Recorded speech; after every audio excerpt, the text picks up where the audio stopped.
The skies over Pine Haven, Maine turned an ominous shade of green as the barometer plummeted. Weather alerts blared across radio stations and smartphones throughout the coastal town, warning of an approaching F4 tornado, the most violent storm to threaten the region in over 50 years.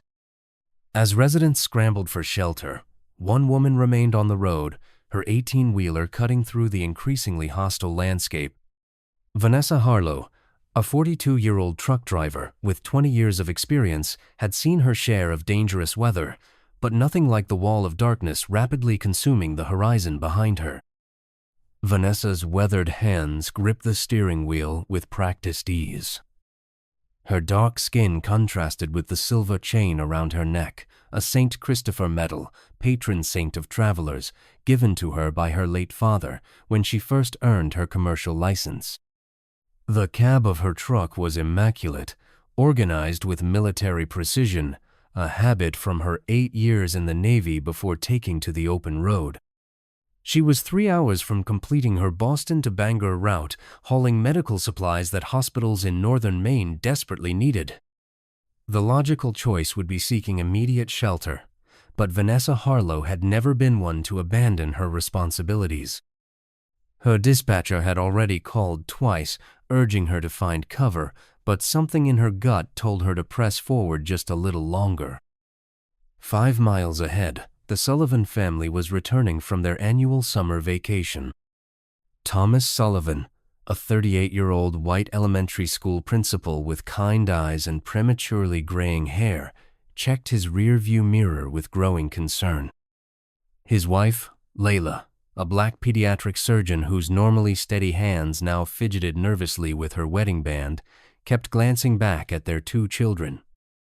10-year-old Riley and 7-year-old Noah, who had fallen unusually quiet in the back seat.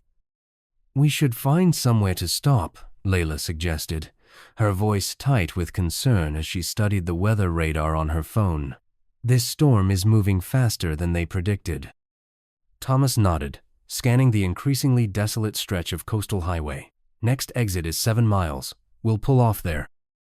Neither voiced what both were thinking. 7 miles might be too far. The first violent gust hit Vanessa's truck like a physical blow, pushing the massive vehicle toward the shoulder. Through sheets of rain now falling sideways, she spotted taillights ahead, a family SUV struggling to maintain its lane. The radio crackled with an emergency broadcast. "Tornado on the ground. Repeat, tornado on the ground, moving northeast at 55 miles per hour." Vanessa's eyes darted to her GPS. The projected path would cross the highway in approximately 3 minutes, directly where that family was driving. In the Sullivans' vehicle, Thomas fought the steering wheel as the wind intensified. A deafening crack split the air as a pine tree crashed across the road ahead. He slammed the brakes, the SUV fishtailing before coming to a stop mere feet from the massive trunk. "Turn around," Layla shouted, but as Thomas attempted to maneuver, the rear window exploded inward. The children screamed as hail the size of golf balls pummeled the vehicle. Through the chaos, Thomas saw the funnel cloud, a monstrous writhing column of destruction touching down less than a mile away and heading straight for them. "We can't outrun it," he realized aloud, his voice barely audible above the storm's roar. Behind them, Vanessa witnessed the family's predicament. In that moment, she made a decision that defied all logic and training. Instead of seeking shelter herself, she accelerated toward them. Vanessa positioned her truck between the approaching tornado and the family's vehicle, creating a makeshift windbreak. Grabbing her emergency kit and tying a rope around her waist, she secured the other end to her truck's frame. The wind nearly took her off her feet as she fought her way to the Sullivans' SUV. "Follow me," she shouted through the broken window. "Your car won't survive this." Thomas hesitated only briefly before nodding. He unbuckled Noah while Layla reached for Riley. The family emerged into the storm's fury, the children's faces contorted with terror. "Hold on to each other and don't let go," Vanessa commanded, taking Noah from Thomas's arms. "Stay low and move fast." The group battled against the gale force winds, using Vanessa's rope as a lifeline. Debris flew around them. Branches, road signs, and pieces of nearby structures transformed into deadly projectiles. A sheet of corrugated metal sliced through the air, missing Layla's head by inches. Halfway to the truck, Riley stumbled, her small hand slipping from her mother's grasp. The wind immediately began to drag her away.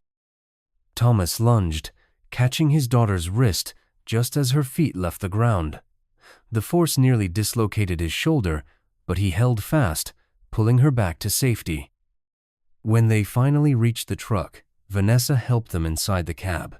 "Get down on the floor," she instructed, positioning herself protectively over the children. The tornado's roar became deafening as it approached, the pressure dropping so rapidly that their ears popped painfully.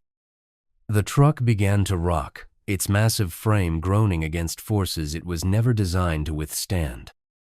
"Why did you stop for us?" Layla asked, clutching her children close. "You could have kept driving." Vanessa's eyes met hers briefly. 20 years ago, someone stopped for me and my mother when our car broke down in a blizzard. I promised I'd pass it forward." What she didn't share was the full truth, that the man who had saved them had been white, like Thomas, and that her mother had been suspicious at first. A reaction born from a lifetime of experiences that had taught her caution. That stranger's kindness had changed something fundamental in young Vanessa's worldview. The truck lurched violently, interrupting the moment. Outside, the tornado had changed direction, now heading directly for them. "This isn't going to work," Vanessa realized aloud. "We need better shelter." Through the swirling chaos, she spotted a concrete drainage culvert beneath the highway embankment, not ideal, but better than the truck, which was now at risk of being overturned. "We have to move again," she announced, reaching for her rope. Thomas looked outside at the apocalyptic scene and shook his head. "We'll never make it." "We will," Vanessa insisted, her voice leaving no room for doubt. "But I need your help." The group prepared to venture back into the storm, this time with Thomas carrying Noah and Vanessa taking Riley. Layla would go between them, all connected by the rope. Just as they were about to open the door, a horrifying sight stopped them cold. A gasoline tanker, abandoned by its driver, was sliding across the highway toward them, pushed by the tornado's outer winds. "Change of plans," Vanessa said, her mind racing. "We can't go out there now."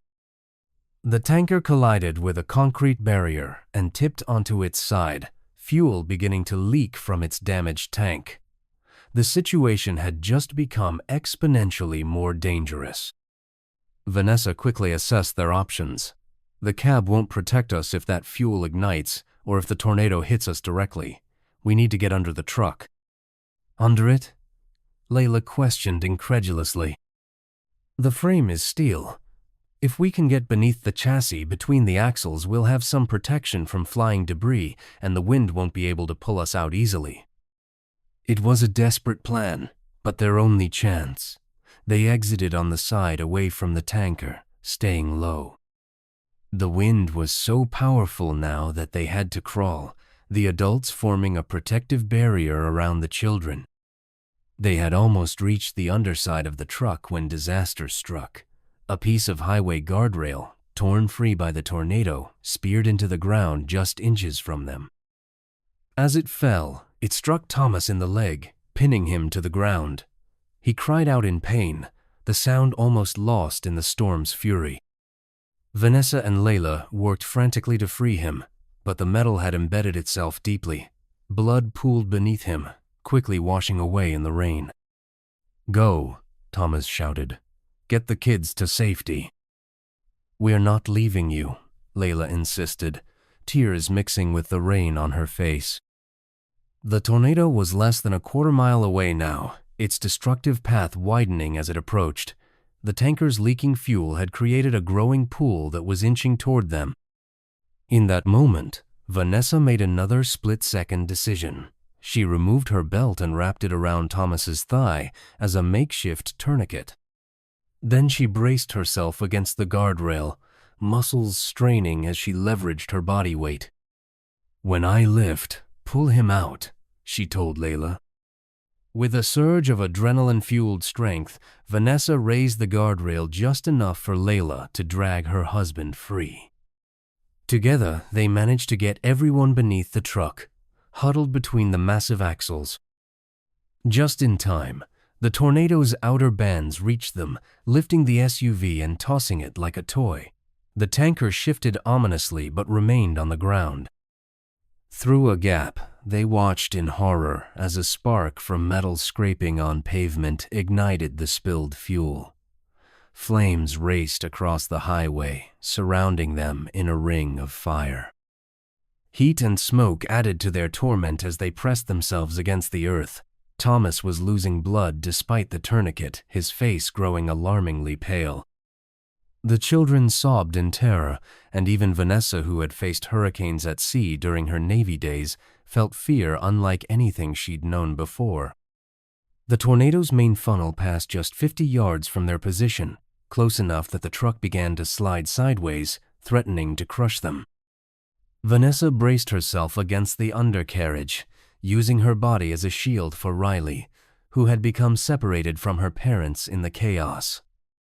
"It's okay," she told the terrified child, though she had no reason to believe it was. "Just hold on to me." As suddenly as it had arrived, the tornado moved past them, leaving destruction in its wake but sparing their lives. The fire, fed by the tanker's fuel, continued to rage, trapping them beneath the truck.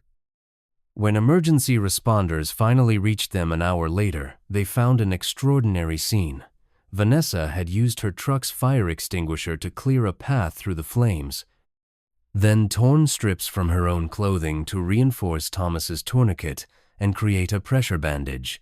Despite losing nearly 2 pints of blood, he had survived.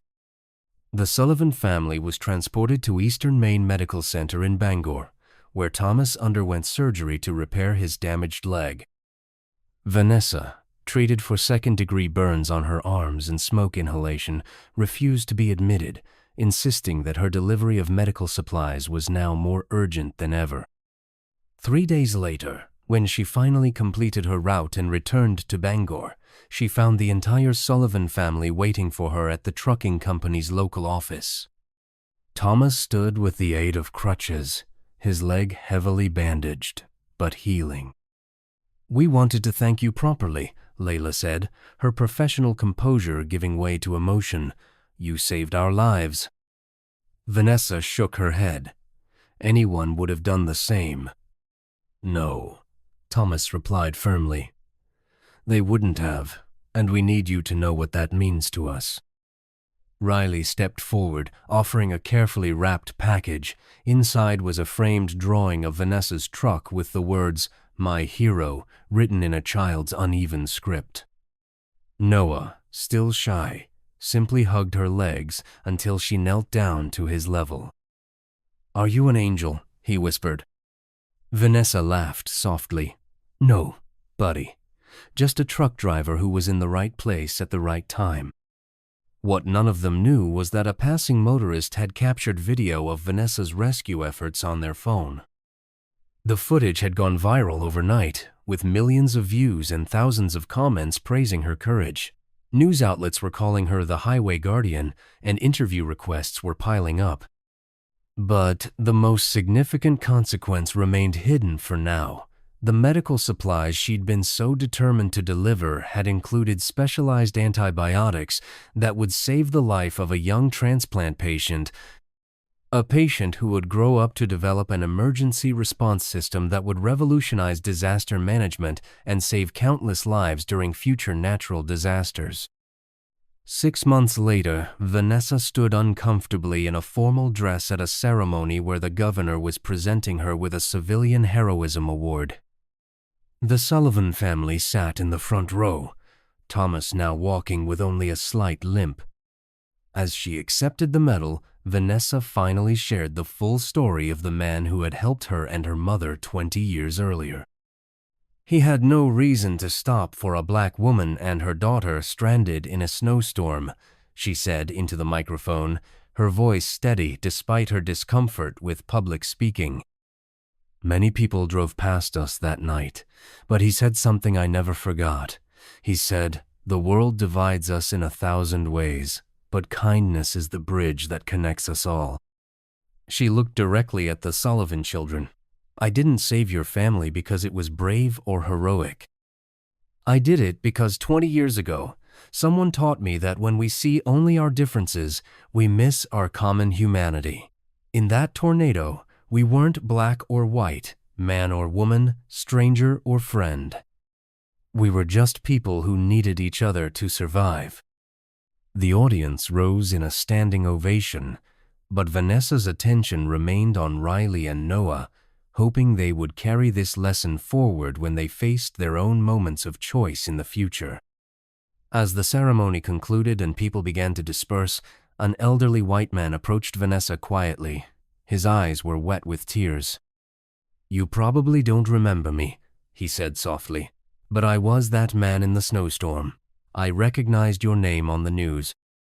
Vanessa stared in disbelief, memories flooding back, the kind face illuminated by headlights, the warm car, the hot chocolate he'd bought them at a diner while they waited for a tow truck. "I never knew what happened to you," he continued. "Never knew if that small kindness made any difference."